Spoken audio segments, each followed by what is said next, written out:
कहते हैं रातें दिन से ज़्यादा खतरनाक होती हैं और अमावस्या की रात तो इससे भी ज़्यादा। अमावस की रात को भूतहा इलाकों में परिंदा भी पर मारने से पहले 100 बार सोचता है, क्योंकि इस रात भूत प्रेत और भटकती बुरी रूहों का गुस्सा और उनकी शक्तियां अपनी चरम पर होती हैं और अपने दायरे में उस शख्स की तलाश करते हैं जो उनका शिकार बन सकता है।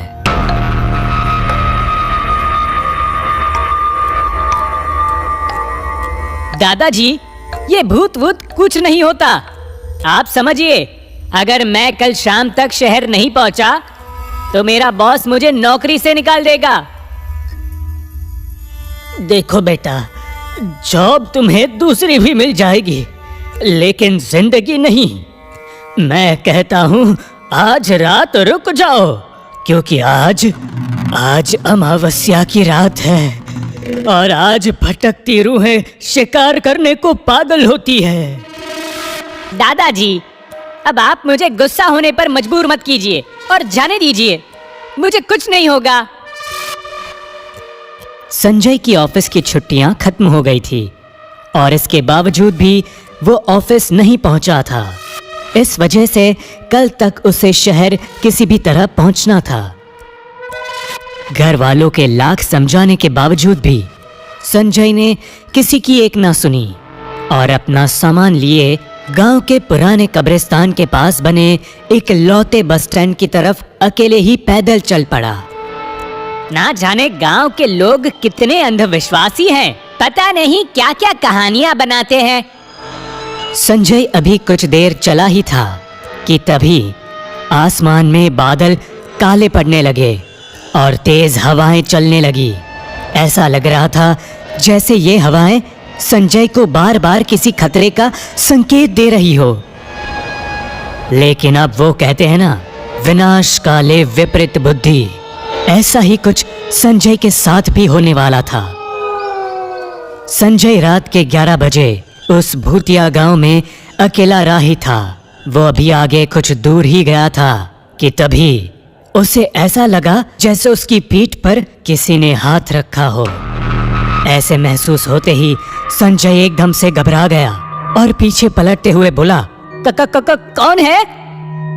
जब संजय पीछे पलटा तो उससे कोई भी नहीं दिखा। इसके बाद वो अपने सफर को कंटिन्यू करने लगा। वो अब एक चौराहे पर पहुंच चुका था जहां से 4 रास्ते आपस में जुड़ते थे। संजय को चौराहे से सीधा सामने के रास्ते पर एक आदमी दिखा जिसने शॉल लपेटा था। उसे देखकर संजय को थोड़ी हिचक हुई कि भला ये शख्स इतनी रात को बेवजह मूर्ति के समान रोड पर क्या कर रहा है। संजय बिना कोई हरकत किए हुए वहां उस शॉल लपेटे हुए आदमी के बेहद नजदीक से गुजरा। वो आगे बढ़ता जा रहा था, लेकिन उसे बार बार ऐसा लग रहा था कि कोई शख्स भी उसके साथ साथ उसके पीछे पीछे चल रहा है। संजय बहुत ज्यादा घबराया हुआ था, पर फिर भी हिम्मत करके वो पीछे पलटा तो देखा पीछे वही शॉल लपेटा आदमी खड़ा था। संजय को उस आदमी का बिहेवियर बड़ा अजीब लगा। वो कहीं संजय का पीछा तो नहीं कर रहा था। संजय दोबारा अपने रास्ते चलने लगा और इस बार भी वो शॉल लपेटा शख्स उसके साथ साथ चलने लगा। जब संजय चलता, उसकी परछाई बनकर वो शख्स भी चलता।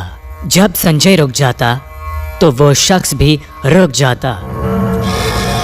संजय अब इस चीज से बहुत ज्यादा इरिटेट हो चुका था, इसलिए इस बार वो रुका और पीछे पलटकर उस आदमी पर खूब चिल्लाने लगा। कौन है तू? कोई पागल है क्या? इस तरह आधी रात के वक्त मेरा पीछा क्यों कर रहा है? उस शख्स ने इस पर कुछ भी रिएक्ट नहीं किया और बिना कुछ बोले चुपचाप खड़ा रहा।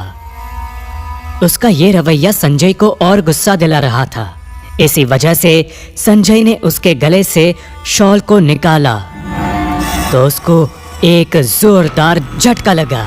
उसके सामने जो शख्स खड़ा था उसका चेहरा पूरा जला हुआ था और आंखों की पुतलियां सफेद थी। भूत! ये बोलते हुए संजय वहां से भागने लगा। अभी अभी उसने एक भयानक चेहरे वाले प्रेत को देखा था। तभी अचानक से वो शख्स संजय के एकदम सामने आ गया और दांत निकालकर हंसने लगा। मार दूंगा तुझे। तेरी हिम्मत कैसे हुई मेरे असली चेहरे को घूरने और मेरी शॉल को निकालने की?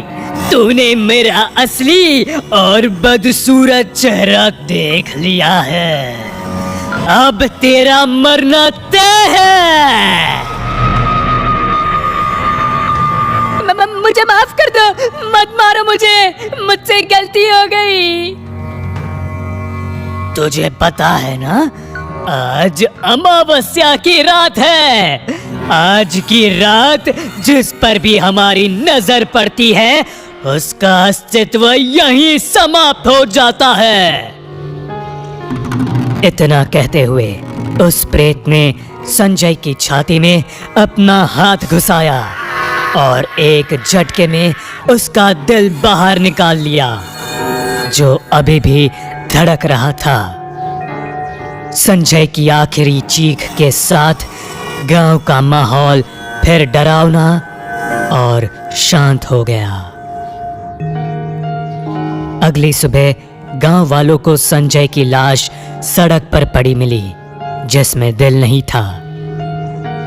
उसके दादाजी ने अफसोस के आंसू रोए, क्योंकि मना करने के बावजूद संजय ने अमावस की रात को जाने की बेवकूफी की और अंजाम एक भयानक मौत।